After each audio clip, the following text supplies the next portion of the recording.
In the vast expanse of the Pacific, World War II was brewing, setting the stage for a clash of titans. The conflict, a devastating theater of war, was marked by intense battles and strategic maneuvers.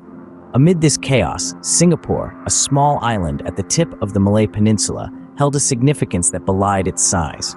Known as the Gibraltar of the East, Singapore was a jewel in the crown of the British Empire, serving as a naval base and a gateway to Southeast Asia. Its geographical location made it a strategic linchpin, controlling the sea routes between the Indian and Pacific Oceans. It was a hub of commerce and naval power, a stronghold that the British believed was impregnable. As the clouds of war gathered, the British fortified Singapore, confident in its defenses.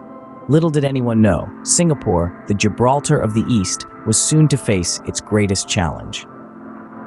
Across the sea, the land of the rising sun was preparing for a grand plan. As the 1930s came to a close, Japan was gearing up for a significant power play in Southeast Asia. The Pacific theater of World War II was about to witness a military operation of an unprecedented scale. Japan's Southern Operation, a strategic military campaign, was the cornerstone of this grand plan. The main objective? To seize the European colonies in Southeast Asia. The resource-rich colonies, abundant with rubber and oil, were the perfect bait for Japan's imperial ambitions. More than just territorial gains, these colonies held the key to fuel Japan's war machine and fortify its economic resilience amidst the global conflict. But the Southern Operation had a more profound ideological underpinning. It was a step towards Japan's vision of a greater East Asia co-prosperity sphere, a concept that propagated the idea of Asian unity, albeit under Japan's leadership. This sphere was to be a bloc of self-sufficient Asian nations, free from Western influence, yet under the umbrella of Japanese supremacy. Strategically positioned, the Japanese forces began to gather momentum. From the jungles of Indochina to the archipelagos of Indonesia, a formidable force was taking shape. The Japanese had a reputation for their disciplined and well-trained military, and their meticulous planning was a testament to that. They prepared for every terrain, every possible scenario, leaving no room for error. And at the heart of this grand operation was a tiny island at the tip of the Malay Peninsula, Singapore.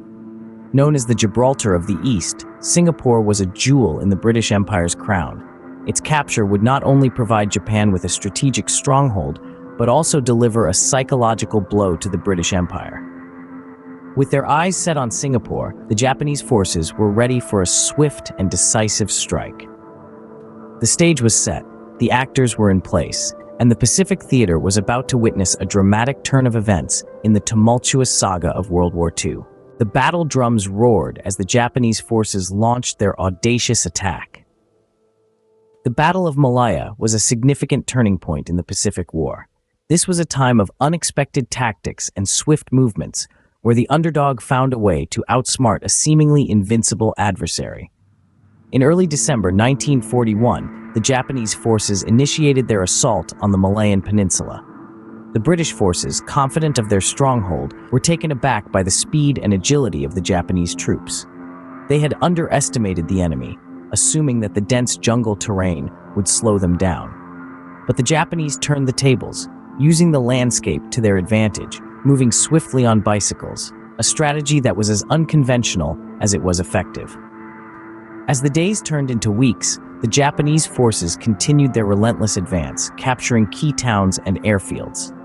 The British, Australian, and Indian troops offered stiff resistance, yet they were often outflanked and outnumbered. The Battle of Jitra, the Battle of Kampar, and the Battle of Slim River were all striking examples of the Japanese military prowess and strategic acumen.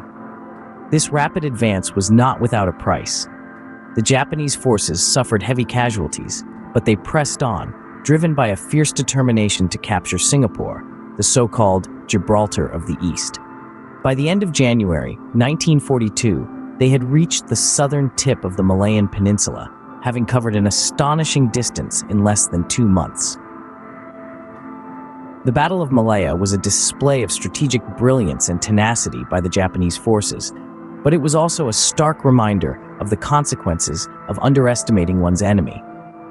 The British forces, despite their superior numbers and resources, were caught off guard and outmaneuvered, leading to a series of devastating defeats. The stage was set for the final showdown in Singapore. The fall of Malaya had greatly weakened the British defense and bolstered the confidence of the Japanese forces.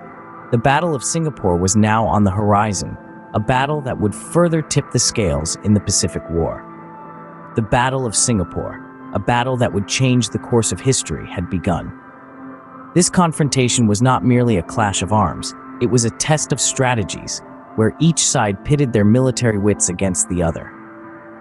On one side, the British, seasoned by countless battles around the globe, were confident in the impregnability of their Gibraltar of the East. They had placed their faith in the formidable coastal guns and a naval fleet that unfortunately never arrived. Their strategy was largely defensive, waiting for the Japanese to exhaust themselves against the mighty fortress. The Japanese, however, had other plans. General Tomoyuki Yamashita, the Tiger of Malaya, led a force significantly smaller than the defending troops. But what they lacked in numbers, they made up for in audacity and meticulous planning. Choosing to attack from the north through the impassable Malayan jungle, they caught the British off guard, exploiting their preoccupation with a potential attack from the sea. As the Japanese forces advanced, the British found themselves pushed back, scrambling to regroup and counter the relentless offensive. The unexpected speed and ferocity of the Japanese assault, combined with the British underestimation of their adversary, led to a rapid deterioration of the situation. By February 15, 1942, after a week of intense fighting, the British forces, battered and beleaguered, surrendered to the Japanese. This marked the largest surrender of British-led military personnel in history. Singapore, the impregnable fortress, had been seized in a campaign that lasted just over 2 months. The fall of Singapore was not just a military defeat. It was a blow to the prestige of the British Empire, a wake-up call to the colonial powers, and a beacon of hope for those yearning for independence.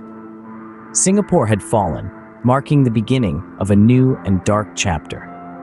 This event marked a shift in the balance of power in the Asia-Pacific region and laid the groundwork for the tumultuous years that would follow. With the fall of Singapore, the sun had set on the British Empire in the east. The aftermath of the invasion was a dark period for Singapore.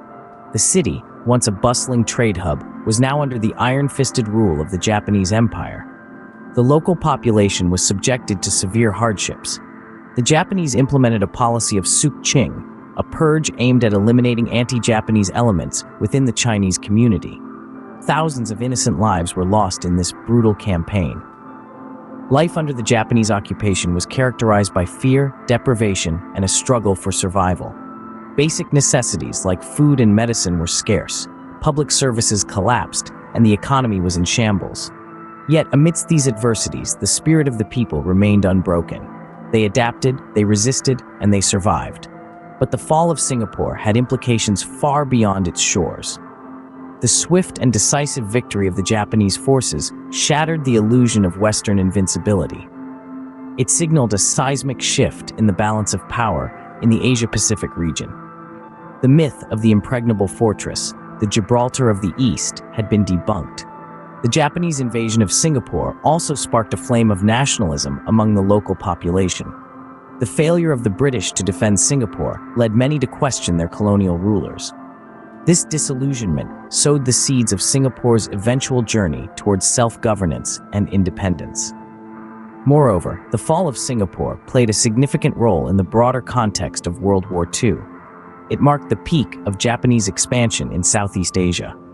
However, the tide of war would soon turn against them. The brutal occupation of Singapore and other territories would ultimately galvanize Allied efforts to reclaim the region. In the annals of history, the fall of Singapore remains a stark reminder of the unpredictable and unforgiving nature of war.